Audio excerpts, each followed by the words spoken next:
Hello everyone, welcome to deep study and skill IQ education. दोनों channels पे आपका स्वागत है। जिस भी चैनल पे आप इस वीडियो को देख रहे हैं, तो बात करते हैं हम लूसेंट सीरीज़ में अपना नेक्स्ट पार्ट। और नेक्स्ट पार्ट है 15th पॉइंट, जिसमें हम मौर्य साम्राज्य की बात करेंगे। काफ़ी लंबा जो है ये पार्ट हमारा रहने वाला है, ठीक है। तो पॉइंट टू पॉइंट डिस्कस करेंगे। कुछ एडिशनल में क्या करेंगे, आज तो एडिशनल कर ही नहीं सकते, क्योंकि काफ़ी लंबा जो है ये पार्ट रहने वाला है और इसमें सारी चीज़ें वैसे ही डिस्कशन में आ ही जाएंगी। तो मौर्य साम्राज्य के बारे में बात करते हैं। और 322 बैक सेंचुरी बीसी से लेके लगभग 185 बीसी तक ये शासन चला था। लगभग 137 वर्षों तक जो है ये शासन चला था। मौर्य साम्राज्य काफ़ी जो है अच्छे इसमें राजा हुए। उन्होंने जो है काफ़ी अपने साम्राज्य को काफ़ी विस्तृत भी जो है किया था इस काल के दौरान। तो चलिए देखते हैं कैसे जो है किस तरीके से क्या क्या हुआ। तो सबसे पहली बात तो यही है कि मौर्य साम्राज्य जो है उसकी स्थापना जो है चंद्रगुप्त मौर्य ने की थी और 345 ईसा पूर्व में इसका जन्म हुआ था। जस्टिन है एक जो विद्वान कह लीजिए या इतिहासकार कह लीजिए, इन्होंने चंद्रगुप्त मौर्य को सेंड्रोकोटस कहा है। सेंड्रोकोटस किसने कहा है? ये जो है जस्टिन नाम के एक विद्वान हैं या इतिहासकार हैं, इन्होंने जो है चंद्रगुप्त मौर्य को कहा है, जिसकी पहचान जो है विलियम जोन्स ने चंद्रगुप्त मौर्य से की है। मतलब सेंड्रोकोटस ये वर्ड मिला था और ये जो है किसने दिया था? ये जस्टिन ने दिया था। इस बात को किसने पता लगाया था? विलियम जोन्स ने इस बात का पता लगाया था। विशाखदत्त ने एक रचना लिखी थी, मुद्रा राक्षस रचना है विशाखदत्त की। इसमें चंद्रगुप्त मौर्य के लिए वृषल, यानी कि इसका मतलब क्या है कि निम्न जो कुल है या वंश है उसमें पैदा हुआ, इसका मतलब बनता है। इस शब्द का इस्तेमाल जो है हमें देखने को मिला है। विशाखदत्त की रचना थी मुद्रा राक्षस, जिसमें चंद्रगुप्त मौर्य को क्या कहा गया है? वृषल जो है कहा गया है। घनानंद जो कि एक नंदवंश का राजा था, घनानंद, ठीक है, नंदवंश का शासक था घनानंद, उसको हराया था। और उसको हराने में चाणक्य या विष्णुगुप्त या कौटिल्य, ये जो है एक ही व्यक्ति था जो इसका गुरु था। इसकी मदद से ही जो है इसने घनानंद जो कि नंदवंश का जो शासक था उसको हराने में सफलता प्राप्त की थी। और फिर जब मौर्य साम्राज्य की स्थापना हो गई थी, जब घनानंद को हरा दिया गया था और चंद्रगुप्त मौर्य शासक बन गया था, तो उसके बाद जो है ये प्रधानमंत्री जो है कौन बना था? चाणक्य या कौटिल्य या फिर विष्णुगुप्त जो है इसका प्रधानमंत्री बना था। इसके द्वारा लिखी गई पुस्तक है अर्थशास्त्र जो है, नाम अर्थशास्त्र है इसका, बट इसका संबंध किससे है? राजनीति से। मतलब इसमें जो मौर्य साम्राज्य है उसकी स्थिति, उसकी जो है सारी चीज़ें बताई गई हैं। खासकर जो राजनीति है ना उस समय की, उस पे जो है ज़्यादा फोकस किया गया है। और ये किसने लिखी थी? विष्णुगुप्त ने लिखी थी, चाणक्य ने लिखी थी, कौटिल्य ने लिखी थी, ठीक है। एक ही व्यक्ति है वो, बार बार मैं दोबारा नाम उसका नहीं लूँगा। फिर बात आती है चंद्रगुप्त जो मौर्य था वो राजगद्दी पर कब बैठा था? तो 322 बीसी में वो राजगद्दी पर बैठा था। और वो किस धर्म को मानता था या किस धर्म को जो है पालना करता था वो? तो वो जो है जैन धर्म की पालना करता था। चंद्रगुप्त ने अपना अंतिम समय कहाँ पर बिताया था? श्रवणबेलगोला जो कि कर्नाटक में पड़ता है, उसने वहाँ पर अंतिम जो है समय बिताया था अपना। चंद्रगुप्त ने 305 ईसा पूर्व में सेल्यूकस निकेटर को हराया था। सेल्यूकस निकेटर ने अपनी पुत्री कार्नेलिया की शादी जो है चंद्रगुप्त मौर्य से कर दी थी। और युद्ध की संधि शर्तों के आधार पर 4 प्रांत जो है चंद्रगुप्त को देने जो है संधि के अनुसार जो है उसने तय किए गए थे, या उस समय पर तय हुआ था कि 4 जो प्रांत हैं ये दे देगा। वो कौन कौन से प्रांत थे? तो वो काबुल था, कंधार था, हेरात था और मकरान था। ये 4 जो है प्रांत जो है अपनी लड़की के साथ जो है उस राजा को देने पड़े थे चंद्रगुप्त मौर्य को। चंद्रगुप्त मौर्य ने जैनी गुरु थे एक भद्रबाहु, उनसे जो है जैन धर्म की शिक्षा ली थी। मेगस्थनीज सेल्यूकस निकेटर का राजदूत था। कौन था राजदूत सेल्यूकस निकेटर का? मेगस्थनीज। और मेगस्थनीज जो है चंद्रगुप्त के दरबार में आया था। क्या मैं आपसे क्वेश्चन पूछ सकता हूँ कि चंद्रगुप्त के दरबार में कब आया था मेगस्थनीज? टाइम बताएं कब आया था। मेगास्थनीज ने यहाँ पे आने के बाद एक पुस्तक लिखी थी जिसका नाम क्या था, इंडिका।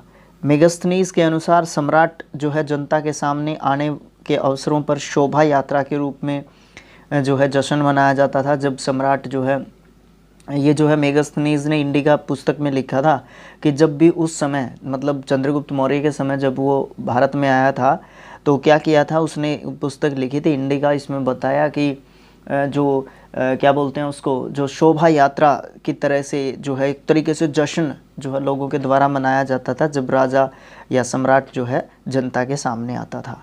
उन्हें एक सोने की पालकी में लेके आया जाता था। उनके अंगरक्षक सोने और चांदी से अलंकृत हाथियों पर सवार रहते थे। कुछ अंगरक्षक पेड़ों को लेकर चलते हैं। इन पेड़ों पर प्रशिक्षित तोतों का झुंड रहता था जो सम्राट के सिर के चारों तरफ चक्कर लगाता रहता था। और राजा जो है क्या करता था, राजा जो है हथियारबंद महिलाओं से जो है घिरा हुआ होता था, पुरुषों से नहीं, महिलाओं का जिक्र उन्होंने किया है अपनी पुस्तक में। उनके खाना बनाने से पहले उनके खास नौकर जो है उस भोजन को चखते थे। वो लगातार 2 रात एक ही कमरे में नहीं सोते थे। और फिर उन्होंने राजधानी पाटलिपुत्र के बारे में बताया कि पाटलिपुत्र जो है एक विशाल प्राचीर से घिरा है। प्राचीर होती है 4 दीवारी, ठीक है। प्राचीर क्या होती है, 4 दीवारी। वो एक जो है राजधानी को 4 दीवारी से घेरा गया था जिसमें 570 जो है बुर्ज थे, 64 जो है उसके अंदर द्वार थे, दरवाजे थे। 2 और 3 मंजिल वाले घर लकड़ी और कच्ची ईंटों के बने थे। राजा का महल काठ का बना था जिसमें पत्थर की नक्काशी की गई थी। ये जो है चारों तरफ से उद्यानों और चिड़ियों के बने बसेरों से जो है महल घिरा हुआ था। तो ये सब चीज़ें, ये सब बातें जो है किसने बताई थी, ये सब चीज़ें जो है किसने बताई थी, अपनी पुस्तक इंडिका में बताई थी। और किसने बताई थी, मेगास्थनीज ने बताई थी। चंद्रगुप्त मौर्य और सेल्यूकस निकेटर के बीच युद्ध का वर्णन एम्पियानस ने किया है। एम्पियानस भी एक दूसरे जो है विद्वान हैं और इन्होंने जो है उस युद्ध का वर्णन बताया है जब सेल्यूकस निकेटर और चंद्रगुप्त मौर्य के बीच में युद्ध हुआ था। प्लूटार्क के अनुसार चंद्रगुप्त ने सेल्यूकस को 500 हाथी जो है उपहार में दिए थे। चंद्रगुप्त मौर्य की मृत्यु जो है कब हुई थी, 298 BC में हुई थी और श्रवणबेलगोला में जो है उपवास के द्वारा इनकी मृत्यु हुई थी। तो अंतिम दिनों में ये कहाँ पे रहे थे, श्रवणबेलगोला कर्नाटक में रहे थे और यहीं पे इनकी जो है मृत्यु हुई थी। तो ये सब चीज़ें जो है यहाँ तक हमने जो है चंद्रगुप्त मौर्य के बारे में जाना कि चंद्रगुप्त मौर्य जो है कौन थे, कैसे, वैसे पूरा संघर्ष उनका बताया नहीं गया है, राजा बनने की बात ही सीधी बताई गई है यहाँ पे। उससे पहले उन्होंने काफ़ी जो है संघर्ष किया था नंद वंश के शासक घनानंद के साथ, ठीक है। तो इनके बारे में कुछ यहाँ पे जानकारी दी गई हैं और उस समय पर जो शासन था वो किस तरीके से चलता था, कौन कौन वहाँ पे आया था, एक युद्ध के बारे में भी जो है बताया गया है सेल्यूकस निकेटर के साथ। उनके जो है बाद जो है जो कौन राजा बना था, तो बिंदुसार बना था और बिंदुसार जो है उसका उत्तराधिकारी था चंद्रगुप्त मौर्य का, जो 298 में जो है ईसा पूर्व में उनकी मृत्यु के बाद जो है राजगद्दी पर बैठा था। कहाँ की, मगध की। अमित्रघात के नाम से बिंदुसार को जाना जाता है और अमित्रघात का मतलब होता है शत्रुओं का विनाशक, यानी कि शत्रुओं का अंत करने वाला अमित्रघात होता है। एक उपाधि आप इसको कह सकते हो कि ये एक उपाधि मिली हुई थी बिंदुसार को। बिंदुसार आजीविक संप्रदाय का अनुयायी था। कौन से संप्रदाय का अनुयायी था, आजीवक। वायु पुराण में बिंदुसार को भद्रसार यानी कि वारीसार जो है कहा गया है, ठीक है। वारीसार और भद्रसार दोनों शब्दों को याद रखना पड़ेगा। और ये जो है किस में कहा गया है, वायु पुराण में कहा गया। और किसको कहा गया है, बिंदुसार को कहा गया। तीनों में से किसी भी चीज़ से रिलेटेड कोई भी 2 चीज़ें पूछी जा सकती हैं।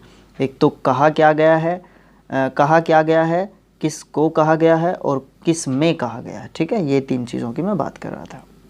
स्ट्रैम्बो के अनुसार सीरियन नरेश थे एक, जिनका नाम क्या था, एंटीयोकस।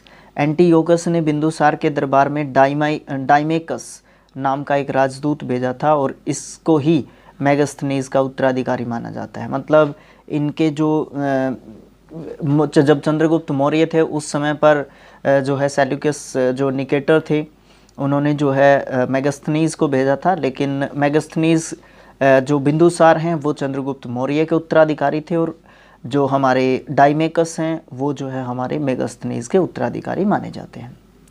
जैन ग्रंथों में बिंदुसार को सिनसेन कहा गया है। ठीक है, बिंदुसार के शासनकाल में तक्षशिला सिंधु और झेलम नदी के बीच में जो जगह थी उसको तक्षशिला कहा गया है। इसमें जो है 2 विद्रोह हुए थे और उन विद्रोहों का बारे में जो है बताया गया है। इस विद्रोह को दबाने के लिए बिंदुसार ने पहले सुसीम को भेजा था और बाद में जो है उसने अशोक को वहाँ पे उस विद्रोह को दबाने के लिए भेजा था। तो वहाँ पे जो विद्रोह हुआ था उस विद्रोह में जो है सुसीम और अशोक ने जो है उस विद्रोह को दबाया था। सुसीम को जो है उस विद्रोह को कंट्रोल नहीं कर पाया था। एथीनियस के अनुसार जो बिंदुसार मौर्य थे उन्होंने सीरिया के शासक एंटीयोकस प्रथम से मदिरा, सूखे अंजीर और एक दार्शनिक भेजने की प्रार्थना की थी। तो सीरिया के शासक थे। सबसे पहली बात तो ये सीरिया जो था उस समय पे उसके शासक कौन थे? एंटीयोकस प्रथम थे, और उनसे जो है बिंदुसार ने जो है क्या बनाया था, क्या मंगवाया था? मदिरा, सूखे अंजीर और एक दार्शनिक जो है भेजने की पेशकश की थी।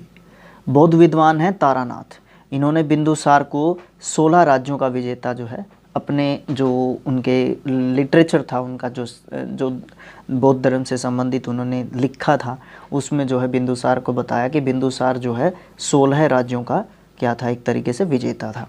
बात करते हैं सम्राट अशोक की। महान सम्राट अशोक ये बिंदुसार का जो है उत्तराधिकारी था और इसने 269 ईसा पूर्व में जो है मगध की राजगद्दी संभाली थी। और जब इन्होंने राजगद्दी संभाली थी उस समय पर ये जो है अवंती के राज्यपाल थे। मास्की और गुर्जरा अभिलेख थे। मास्की और गुर्जरा ये अभिलेख थे। सबसे पहली बात तो ये है, इसमें इन दोनों अभिलेखों में अशोक जो था, सम्राट अशोक जो था, उसका नाम अशोक इन जो है दोनों अभिलेखों में पाया जाता है।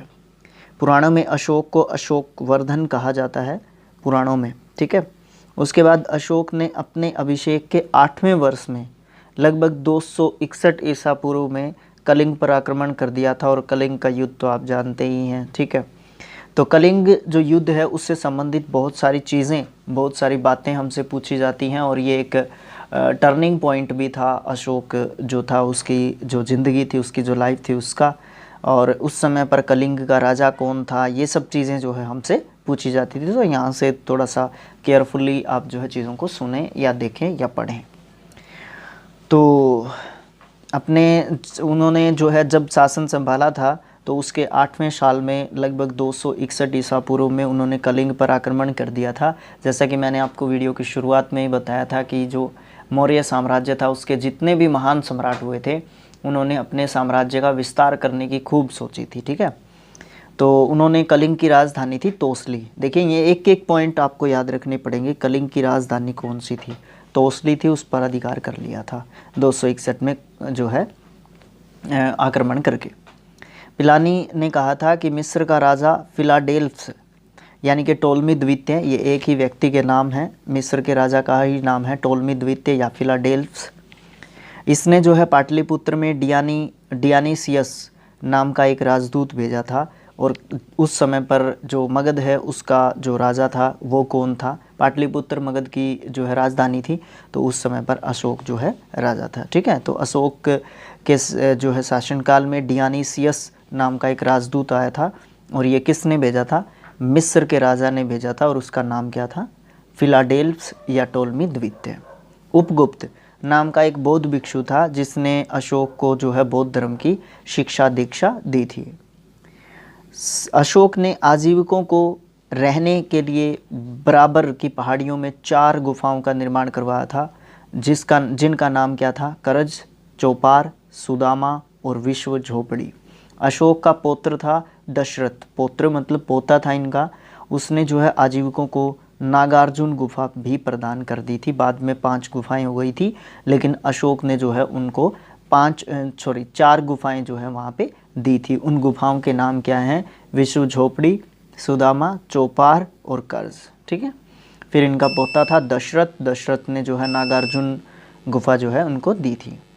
अशोक के 7वें अभिलेख में आजीविकों का उल्लेख भी किया गया है। कौन से अभिलेख में? 7वें अभिलेख में। टोटल कितने अभिलेख थे? 14 अभिलेख थे। ठीक है, तो इनके लिए हम शॉर्ट वीडियो बना के डाल देंगे। ये इस वीडियो में भी आएंगे और शॉर्ट वीडियो भी बना के डाल देंगे। तथा महापात्रों को आजीविकों के हितों को ध्यान रखने के लिए भी कहा गया है। ये तो कोई खास बात नहीं थी, बट 7वां जो अभिलेख है उसमें आजीविकों का उल्लेख भी अशोक ने किया है। आजीविक संप्रदाय की स्थापना जो है किसने की थी? मखाली गोसाल ने की थी। मखली गोसाल ने की थी। अशोक की माँ का नाम क्या था? शुभद्रांगी जो है अशोक की माता का नाम था। अशोक ने बौद्ध धर्म के प्रचार के लिए अपने पुत्र महेंद्र और पुत्री संघमित्रा को जो है वहाँ पे भेजा था। कहाँ पे? श्रीलंका में भेजा था। ठीक है। बौद्ध परंपरा और उनके लिपियों के अनुसार अशोक ने लगभग 84,000 स्तूपों का निर्माण करवाया था। अशोक ने कितने स्तूपों का निर्माण करवाया था? संख्या में पूछ भी लेते हैं कई बार, तो रेलवेज या फिर एसएससीज में तो कई बार जो है पूछ भी लिया गया है इस बात को। भारत में शिलालेख का प्रचलन सबसे पहले किसने किया था? कौन से सम्राट ने किया था? तो अशोक ने किया था। या किस काल के दौरान हुआ था? तो मौर्य काल के दौरान हुआ था। किसका प्रचलन? शिलालेखों का प्रचलन। ठीक है, तो इस तरीके की चीज़ें भी पूछी जा सकती हैं। तो इसलिए हमें जब हम पढ़ते हैं तो हमें थोड़ा सा अपना दिमाग खोल के हमें चीज़ें पढ़नी चाहिए। अशोक के शिलालेखों में ब्रह्मी, ख्रोष्ठी, ग्रीक और अरमाइक जो है लिपि का प्रयोग हुआ है। कौन कौन सी लिपियों का प्रयोग हुआ है? ये 4 लिपियों का प्रयोग हुआ है। आगे एक और आएगी 5वीं लिपि। ठीक है। ग्रीक और अरमाइक लिपि का अभिलेख जो है अफगानिस्तान से मिला है। ख्रोष्ठी जो लिपि है उसका अभिलेख जो है उत्तर पश्चिमी पाकिस्तान से मिला है।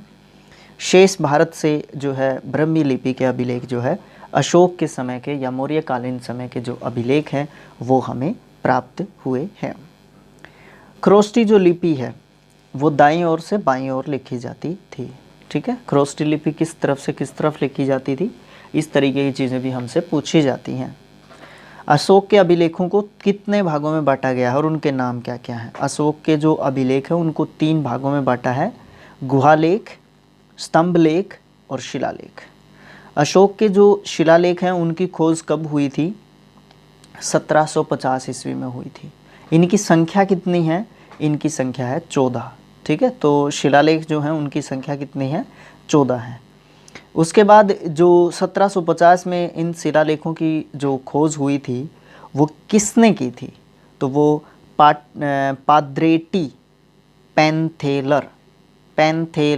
ठीक है, पाद्रेटी पैंथेलर। ठीक है, नाम अजीब सा है बट एक बार 2 बार आप पढ़ेंगे ना इसको तो दिमाग में ज़रूर रह जाएगा। अशोक के अभिलेख जो है उनको पढ़ने में सबसे पहली बार सफलता कब प्राप्त हुई थी? जेम्स प्रिंसेस को सफलता प्राप्त हुई थी, प्रिंसेप को सफलता प्राप्त हुई थी। और कब इन्होंने पढ़ दिए थे? ये पढ़ दिए थे 1837 ईस्वी में। ठीक है, अशोक के अभिलेख। फिर बात करते हैं, ये जो है अभिलेख इनकी बात कर रहा था मैं।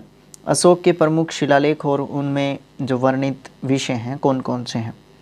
तो पहला विषय जो अभिलेख है इसमें पशु बलि की निंदा की गई है। दूसरे अभिलेख में जो मनुष्य और पशु हैं दोनों की जो चिकित्सा व्यवस्था उसके बारे में बताया है। तीसरा अभिलेख जो है इसमें राजकीय जो अधिकारी होते हैं उनको क्या आदेश दिया गया है वो बताया गया है। और उसके साथ साथ हर 5 वर्ष में वो जो है दौरा करें, राज्य का अपने अपने अधिकारित क्षेत्रों का दौरा करें, उसमें देखें कि किसी को कोई प्रॉब्लम तो नहीं है।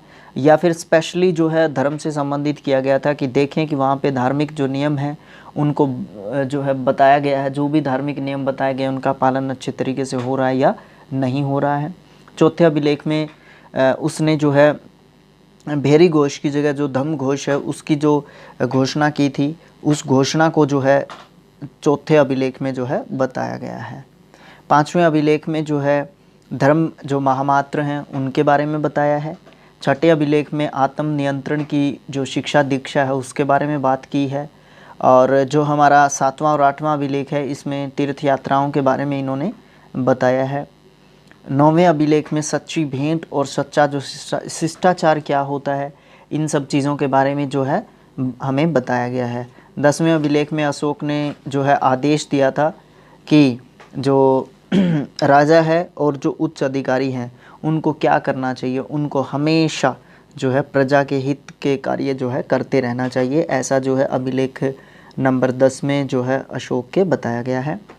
11वें अभिलेख में जो है धम्म जो था ना, उसकी व्याख्या की गई कि धम्म जो है वो क्या है। बात करते हैं 12वें अभिलेख की। इसमें स्त्री महामात्रों की नियुक्ति की थी और सभी प्रकार के विचारों की सम्मान जो है होना चाहिए, सभी प्रकार के विचारों का उनकी जो है वहाँ पे बात की गई है। कौन से अभिलेख में? 12वें अभिलेख में। 13वें अभिलेख में जो कलिंग युद्ध है उसके बारे में बताया है, और अशोक के जो हृदय परिवर्तन हो गया था कलिंग युद्ध के बाद, उस चीज़ का भी जिक्र जो है 13वें अभिलेख में किया गया है। और इसके साथ साथ जो पड़ोसी जो राजा थे उनके बारे में भी जो है 13वें अभिलेख में बताया गया। 14वें अभिलेख में जनता को धार्मिक जीवन किस तरीके से जीना चाहिए, या धार्मिक जीवन जो है किस प्रकार से एक उदाहरण के रूप जीना चाहिए, एक उदाहरण के रूप में जो है अशोक ने सबको या अपनी जनता को दिखाया था। तो ये थे 14 के 14 जो अभिलेख थे अशोक के, सम्राट अशोक के, उनके बारे में बताया गया। स्तंभ लेखों की संख्या कितनी है? तो उनकी संख्या 7 है, जो केवल और केवल ब्राह्मी लिपि में लिखे गए थे, और 6 अलग अलग स्थानों से ये जो है हमें प्राप्त हुए हैं। पहला जो है प्रयाग स्तंभ लेख था। इसको पहले ये जो है कौशाम्बी में था पहले, बाद में इसको जो है प्रयाग में जो है स्थापित कर दिया गया था। और इस स्तंभ लेख को जो है अकबर ने इलाहाबाद के किले में स्थापित करवाया था बाद में। दिल्ली टोपरा, ये जो स्तंभ लेख था फिरोज शाह तुगलक ने जो है टोपरा से दिल्ली मंगवाया था। ठीक है, ये स्थापित जो है उन्होंने दिल्ली करवाया था, टोपरा करवाया था, पंजाब टोपरा। ठीक है, तो बाद में जो फिरोज शाह तुगलक हुए हैं सम्राट, उन्होंने क्या किया था, तुगलक वंश के राजा थे ये, तो इन्होंने क्या किया था, इसको दिल्ली ये जो है लेके आ गए थे, तो इसलिए इसको जो है दिल्ली टोपरा स्तंभ लेख जो है कह सकते हैं। दिल्ली मेरठ, पहले मेरठ में था और फिर फिरोज शाह जो थे उन्होंने ही इसको भी दिल्ली जो है लेके आ गए थे।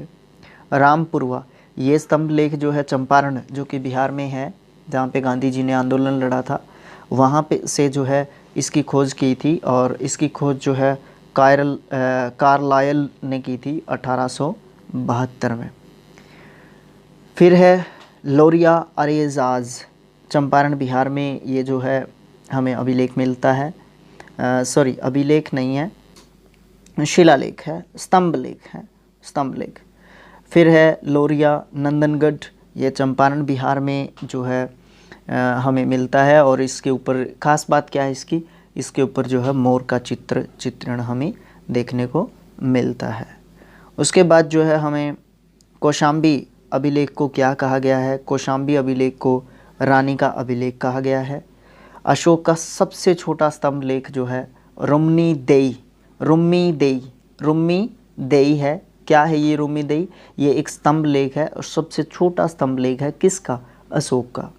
इसमें लुम्बिनी में जो धम्म यात्रा की थी अशोक ने, उसके बारे में बताया है, और वहाँ पर जो भू राजस्व की दर थी ना, वो घटाई थी, वो घटाने की जो घोषणा की गई थी सम्राट अशोक के द्वारा, उसके बारे में जो है बताया गया है रुम्नी देई जो स्तंभ लेख है उसमें। अशोक का 7वां जो अभिलेख है वो सबसे ज़्यादा लंबा है, तो अशोक का 7वां जो अभिलेख है ना वो सबसे लंबा है। और सबसे छोटा अभिलेख कौन सा है वो आप मुझे कमेंट बॉक्स में लिख के बताएं। ठीक है, फिर है पृथक शिलालेख में यह घोषणा की गई है कि सभी मनुष्य जो है मेरे बच्चे हैं, धम्म में जो है बताया है इन्होंने। ठीक है, फिर मौर्य प्रांत और राजधानी की बात करते हैं, बीच में एक पॉइंट आता है।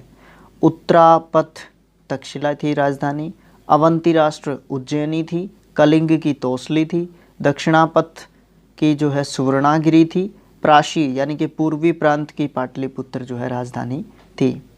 अशोक का सार-ए-कुना यानी कि कंदहार जो अभिलेख था वो ग्रीक और अरमाइक दोनों भाषाओं में हमें प्राप्त हुआ है।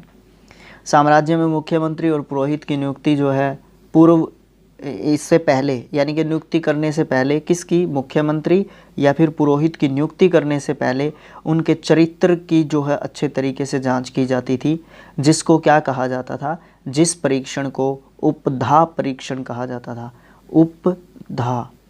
उपधा एक परीक्षण होता था ये मौर्यकालीन जो समाज था उसमें किया जाता था। मौर्यकालीन ये एक परीक्षण है और इस परीक्षण के दौरान ये किस लिए परीक्षण किया जाता था, ये जो है मुख्यमंत्री या पुरोहित की जब नियुक्ति की जाती थी उसका परीक्षण होता था, उपधा परीक्षण। ठीक है, खासकर अशोक के काल में ये परीक्षण होता था, उपधा। सम्राट की सहायता के लिए एक मंत्री परिषद होती थी जिसमें जो सदस्य होते थे वो कितने होते थे, 12, 16 या 20 सदस्य हो सकते थे। अर्थशास्त्र किसने लिखा था, कमेंट बॉक्स में लिखें। अर्थशास्त्र में सिरस्थ अधिकारी जो था उसके रूप में जो है तीर्थ का उल्लेख मिलता है, जिसको क्या कहा जाता है, जिसको महामात्र कहा जाता है। इनकी संख्या कितनी थी, 18 थी। अर्थशास्त्र में चर किसको कहा गया है, चर जो है जासूस को कहा गया है, किस में, अर्थशास्त्र में। ठीक है। अशोक के समय पर जो मौर्य साम्राज्य था उसमें प्रांतों की संख्या थी 5। प्रांतों को क्या कहा जाता था, चक्र। और प्रांत कौन कौन से थे, मुझे कमेंट बॉक्स में लिख के बताएं कि जो मौर्य साम्राज्य था उसमें 5 प्रांतों की संख्या थी, लेकिन ये प्रांत कौन कौन से थे, कमेंट बॉक्स में लिखिए। प्रांतों के जो प्रशासक होते थे या तो उनको कुमार कहते थे, या उनको आर्यपुत्र कहते थे, या उनको राष्ट्रिक कहते थे। संयोग की बात ये है, आपको तीनों नाम याद रखने पड़ेंगे, राष्ट्रिक, आर्यपुत्र और कुमार। ये प्रांतों के प्रशासक होते थे, किसी व्यक्ति को कहा जाता था। ठीक है। फिर उसके बाद प्रांतों का जो विभाजन होता था वो विषय में किया जाता था, और विषय का जो प्रधान होता था उसको विषयपति कहा जाता था। यानी कि विषयपति विषय का जो है क्या करते थे, शासन चलाते थे। प्रशासन की सबसे छोटी इकाई क्या थी, मौर्यकालीन प्रशासन की सबसे छोटी इकाई थी ग्राम, और इसका जो मुखिया होता था उसको ग्रामिक कहा जाता था। फिर है अर्थशास्त्र में जो तीर्थ हैं वो कौन कौन से हैं। ठीक है। मंत्री, प्रधानमंत्री, पुरोहित, धर्म या दान विभाग का प्रधान, सेनापति, सैन्य विभाग का प्रधान, युवराज, राजपुत्र, द्वारिक, राजकीय द्वार का रक्षक, अंतर्वैदिक, अंतपुर का अध्यक्ष, समाहर्ता, आय का संग्रह करता, सन्निधाता, राजकीय कोष का अध्यक्ष, प्रशास्ता, कारागार का अध्यक्ष, परदेष्ट्री ये कमिश्नर होता था, पौर नगर का कोतवाल होता था, व्यावहारिक प्रमुख न्यायाधीश होता था, नायक नगर की रक्षा करने वाला जो अध्यक्ष था, नगर की रक्षा जो करते थे उनका जो अध्यक्ष था वो था नायक, कर्मांतिक उद्योगों और कारखानों का अध्यक्ष होता था, मंत्री परिषद वो अध्यक्ष होता था, दंडपाल सेना का सामान एकत्रित करने वाला व्यक्ति होता था, दुर्गपाल दुर्ग रक्षक होता था, दुर्ग मतलब किला। ठीक है। फिर अंतपाल सीमावर्ती जो दुर्ग होते थे उनका जो है रक्षक होता था। तो ये कौन थे, ये जो है 15 थे ना, 18, ये 18 होते थे अलग अलग व्यक्ति। ये जो है नाम होते थे। ठीक है। और ये जो है इसके काम होते थे, या ये जो है इसकी पहचान होती थी, ये जो है इस पद का नाम होता था। और ये किस में बताए गए हैं, ये अर्थशास्त्र में बताए गए हैं, क्योंकि उसमें राजनीतिक जो बातें थी ना, राजनीतिक जो व्यवस्था थी मौर्य काल की, अर्थशास्त्र में उसका जिक्र किया गया है ना। अच्छा वीडियो अच्छा लग रहा है, मेरे को बहुत अच्छा लग रहा है। ठीक है। प्रशासकों में सबसे छोटा जो था वो गोप था, जो 10 ग्रामों का शासन संभालता था। मेगस्थनीज के अनुसार नगर का प्रशासन 30 सदस्यों की एक समिति करती थी या मंडल करता था, और उस मंडल में 6 समितियां होती थी और प्रत्येक समिति में 5 सदस्य होते थे। बिक्री कर के रूप में मूल्य का 10वां भाग जो है ले लिया जाता था, वसूल कर लिया जाता था, और जो इस 10वें भाग से भी बचता था उसको जो है दंड दिया जाता था, और दंड के रूप में जो है उसको मृत्यु दंड तक भी दे दिया जाता था।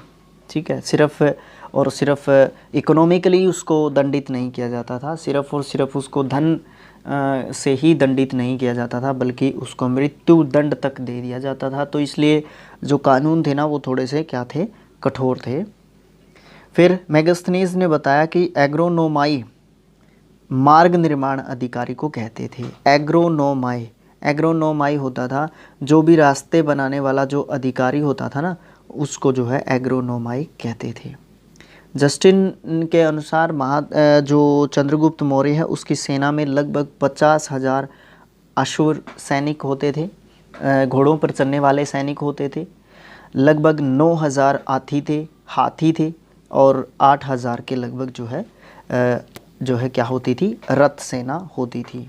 पैदल कितने होते थे? पैदल भी काफ़ी होते होंगे, इनसे ज़्यादा, लगभग 30,000, 20 से 30,000 के बीच में पैदल जो सैनिक भी होते थे। काफ़ी सेना थी, मतलब काफ़ी अच्छी सेना जो है मौर्य साम्राज्य पे थी अशोक के शासनकाल के दौरान। जस्टिन नाम के यूनानी लेखक थे, उन्होंने बताया कि जो चंद्रगुप्त हैं वो अपनी 6 लाख की फ़ौज, देखा 6 लाख कितना होता है, 6 लाख, 6 लाख की फ़ौज से सारे भारत को जो है एक तरीके से अपने कब्ज़े में रखते थे। और ये बात बिल्कुल सही हो सकती है और नहीं भी हो सकती, लेकिन ये बात सही है कि चंद्रगुप्त मौर्य ने पश्चिमोत्तर भारत को सेल्यूकस की गुलामी से बल्कि जो है क्या कर दिया था, एक तरीके से आज़ाद कर दिया था, मुक्त कर दिया था। ठीक है, ये तो पक्की बात है कि सेल्यूकस को हराया और यहाँ से भगाया था एक तरीके से। ठीक है, तो लगभग 6 लाख की जो है सेना होती थी उनकी। ठीक है, कुछ प्रशासनिक समिति और उनके कार्यों की बात कर लेते हैं।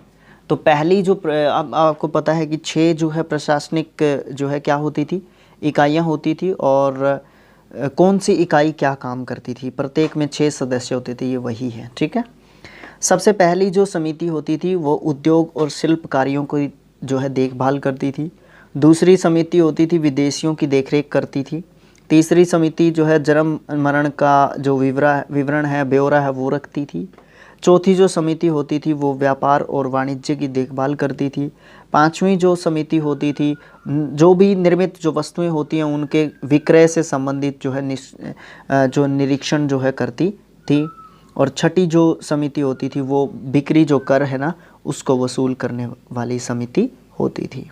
ठीक है, युद्ध क्षेत्र में जो सेना है उसका नेतृत्व जो करने वाला अधिकारी होता था उसको क्या कहते थे, नायक कहते थे। नायक, युद्ध क्षेत्र में वो जो है सबसे आगे चलता था, उसको नायक कहा जाता था।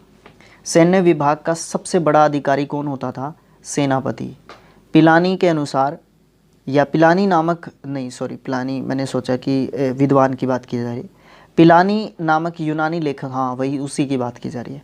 ये एक यूनानी लेखक थे पिलानी। ठीक है, तो पिलनी के अनुसार जो चंद्रगुप्त है उसकी सेना में लगभग 6,000 जो है पैदल सिपाही थे। ये चंद्रगुप्त की बात की जा रही है, अशोक की नहीं। और 30,000 घुड़सवार थे और 9,000 के लगभग हाथी थे। ये सेना किसकी है, ये सेना जो है चंद्रगुप्त मौर्य की है। और जो ऊपर जिक्र किया गया था वो सेना किसकी थी, वो सम्राट अशोक की सेना की बात की गई थी, अशोक के समय पर बात की गई थी। मेगास्थनीज ने बताया था कि जो मौर्य सेना है उसका रखरखाव 5 सदस्यों की जो समिति है, 5 सदस्यों की 6 समितियां करती थी। इसी तरीके से 30 जो व्यक्ति होते थे जो क्या करते थे, जो इकोनॉमिकली या राजनीतिक रूप से जो स्थिरता प्रदान करते थे राज्य को, वो भी 30 लोगों की समिति होती थी। और यहाँ पे भी 30 लोगों की समिति होती थी जो सिर्फ और सिर्फ सेना का ध्यान रखती थी। ठीक है, प्रत्येक समिति में 5 सदस्य होते थे, 5 छिका 30। मौर्य प्रशासन में गुप्तचर विभाग जो है महामात्य सर्प नामक अमात्य के अधीन होता था। अब अमात्य मैंने आपको बताया है कि अमात्य क्या होता है, मंत्री। ठीक है, अमात्य का मतलब क्या होता है, मंत्री। तो महामात्य सर्प नाम का एक मंत्री होता था, उसके अधीन जो है कौन सा विभाग था, उसके अधीन जो है गुप्तचर विभाग था। ठीक है, कौन से काल में, मौर्य काल में। ठीक है, अर्थशास्त्र में जो गुप्तचर है उसको गूढ़ पुरुष कहा गया है। और एक ही स्थान पर जो है रहकर जो गुप्तचरी का काम करते थे उसको संस्था कहा गया है। 2 अलग अलग टाइप के गुप्तचर होते थे, एक तो संस्था और एक गूढ़ पुरुष। गूढ़ पुरुष होता था जो अलग अलग जगहों पर जाकर गुप्तचरी करता था। ठीक है, और जो एक ही जगह पे रह के गुप्तचरी करता था या गुप्तचर का जो कार्य था उसको करता था, संपन्न करता था, तो वो जो है संस्था कहलाता था। एक स्थान से दूसरे स्थान पर भ्रमण करने वाले जो गुप्तचर होते थे उनको संचार कहा जाता था। ये क्या हुआ? नहीं, मैंने संस्था बता दिया, संचार होता है वो, ठीक है। तो जो संस्था होती थी ना, वो क्या होती थी, वो जो है एक, ये दोनों अलग अलग चीज़ें जो है बताई गई है यहाँ पे, ठीक है। देखिए कन्फ्यूज़न हो गया यहाँ पे, एक उस कन्फ्यूज़न को दूर कर लीजिए, मैं भी कर लेता हूँ, गलती हो गई ये तो कोई बात नहीं, गलतियाँ सीखने के ही एक टाइप होता है, शुरुआत होती है गलती सीखने का। एक गुड़ पुरुष जो है गुप्तचर को कहा जाता था, चाहे वो गुप्तचर एक जगह पे रह के काम करता हो, चाहे वो गुप्तचर एक स्थान से दूसरे जगह स्थान पर जाकर गुप्तचरी करता हो। एक स्थान से दूसरे स्थान पर जो जाकर गुप्तचरी करता था उसको संचार कहा जाता था, और क्योंकि संचरित होता रहता था, वो एक जगह से दूसरी जगह जाता रहता था वो, इसलिए उसको संचार कहा जाता था। और जो एक ही जगह पे रहकर जो है गुप्तचरी करता था उसको संस्था कहा जाता था। ये है करेक्ट बात, ठीक है, कोई बात नहीं, होता है ऐसे। फिर बात करते हैं, अशोक के समय पर जनपदीय न्यायालय के न्यायाधीश को क्या कहा जाता था? राजूक कहा जाता था। कुछ इंपॉर्टेंट खास बात नहीं है। सरकारी भूमि को सीता भूमि कहा जाता था, ये खास बात है, ठीक है। अब यहाँ पे सैन्य समिति की भी बात कर लेते हैं। और सैन्य समिति प्रथम, द्वितीय, तृतीय, चतुर्थ और पंचम और षष्ठ जो सैन्य समिति थी, प्रत्येक में 5 सदस्य काम करते थे। पहली समिति क्या करती थी, दूसरी क्या करती थी, तीसरी क्या करती थी, इस चीज़ के बारे में भी जान लेते हैं। सैन्य समिति की बात कर रहा हूँ मैं यहाँ पे। पहली समिति जो है जल सेना की व्यवस्था की देखती थी। दूसरी समिति जो है यातायात की व्यवस्था देखती थी। तीसरी समिति जो है पैदल सैनिकों की देखभाल करती थी। चौथी समिति जो है अश्व घोड़े की सेना जो होती थी, घुड़सवारों की जो सेना होती थी उसकी देखभाल करती थी। पांचवी जो है हाथियों की सेना की देखभाल करती थी। और छठी सेना जो है रथ की जो सेना होती थी उसकी देखभाल करती थी। तो इस तरीके से 6 समितियाँ थी, ठीक है, 6 क्या थी, समितियाँ थी, और प्रत्येक समिति में 5 सदस्य थे। और ये इसी प्रकार से सेम 6 समितियाँ थी जो राजनीतिक व्यवस्था को भी संभालती थी, ठीक है, अलग अलग समितियाँ थी दोनों, ठीक है। फिर है आगे, बिना वर्षा के अच्छी खेती जब होती थी जिस भूमि पर, उस भूमि को कहा जाता था अदेवमात्रक। अदेवमात्रिक जो है कहा जाता था।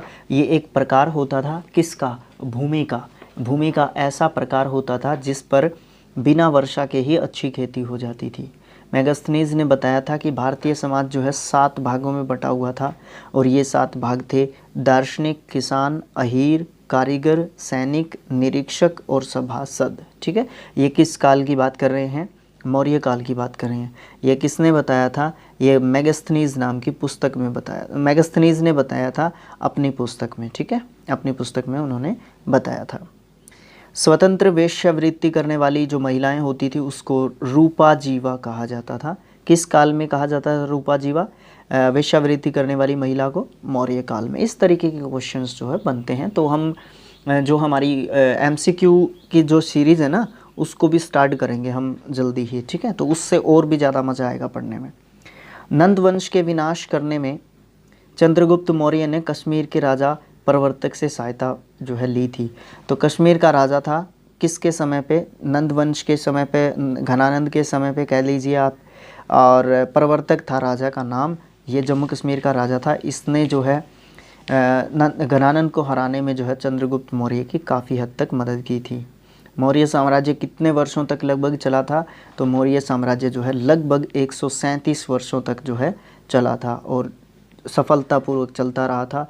भागवत पुराण में मौर्य साम्राज्य में 10 राजा हुए थे, भगवत पुराण ने बताया हमें, लेकिन वायु पुराण बताता है कि 9 राजा हुए। देखिए वायु पुराण बताता है कि मौर्य साम्राज्य में कितने राजा हुए, 9, लेकिन भगवत पुराण क्या बताता है, मौर्य साम्राज्य में कितने राजा हुए, 10, ठीक है। तो अलग अलग पुराण के अनुसार अलग अलग जो है राजाओं की संख्या बताई गई। तो यही तो चीज़ें हमसे पूछी जाती हैं, बुक्स में सारी चीज़ें लिखी हुई होती हैं, लेकिन हम जब वीडियो बनाते हैं इसका तो हम क्या कर लेते हैं, एक तो हाईलाइट कर लेते हैं चीज़ों को, दूसरा हम ऐसे बातें करते करते समय हम पढ़ते रहते हैं, तो ये चीज़ें ऐसे ही ध्यान में रहती हैं।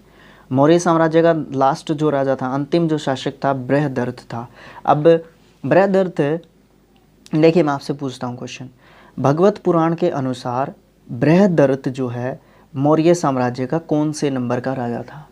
कमेंट बॉक्स में लिख के बता दीजिए कौन से नंबर का राजा था। अगर मैं वायु पुराण के अनुसार पूछूं तो बृहदर्थ जो है कौन से नंबर का राजा था। तो ऐसे क्वेश्चंस बनते हैं और क्या है, इसी तरीके की तो चीज़ें होती है। और जो बृहदर्थ था ना, इसकी हत्या कर दी थी इसके सेनापति ने, और उस सेनापति का नाम था पुष्यमित्र शुंग। और इसने जो है शुंग डायनेस्टी जो थी ना, उसकी जो है नींव डाल दी थी किस पे, मगध साम्राज्य पे, ठीक है। और 185 ईसा पूर्व में इसने जो है हत्या कर दी थी पुष्यमित्र शुंग ने, ठीक है। किसकी, बृहदर्थ की। और ये कौन था, ये सेनापति था, कौन से समय में, मौर्य काल में, ठीक है। और मगध की गद्दी पर शुंग डायनेस्टी जो थी उसकी नींव डाली थी। और ये एक ब्राह्मण था, ठीक है। ये एक ब्राह्मण, ये आगे लिखा हुआ है, ये एक ब्राह्मण जो जाति है ना उससे बिलोंग करता था। और इसने वहाँ पे ब्राह्मण साम्राज्य, जिसको हम शुंग डायनेस्टी के नाम से भी जानते हैं, शुंग साम्राज्य के नाम से जानते हैं, उसकी जो है इसने नींव डाली थी। तो हम यहाँ पे आज जो है इतना ही करेंगे। नेक्स्ट जो पॉइंट होगा 16 जो पॉइंट होगा, ब्राह्मण साम्राज्य या पुष्यमित्र शुंग जो डायनेस्टी थी, जिसने पुष्यमित्र शुंग ने इस शुंग डायनेस्टी की जो नींव रखी थी, उसके बारे में जो है हम नेक्स्ट वीडियो में पढ़ेंगे। तो thanks for watching, thank you so much. जाने से पहले डीप स्टडी इस चैनल को भी सब्सक्राइब आपने करना है। तो thanks for watching, thank you so much. ये स्किल IQ का अल्टरनेट चैनल है, स्किल IQ का अल्टरनेट चैनल हम इसको कहते हैं, ताकि दिक्कत हो तो हम इस चैनल पे भी आ जाएं, ठीक है। तो thanks for watching, thank you so much.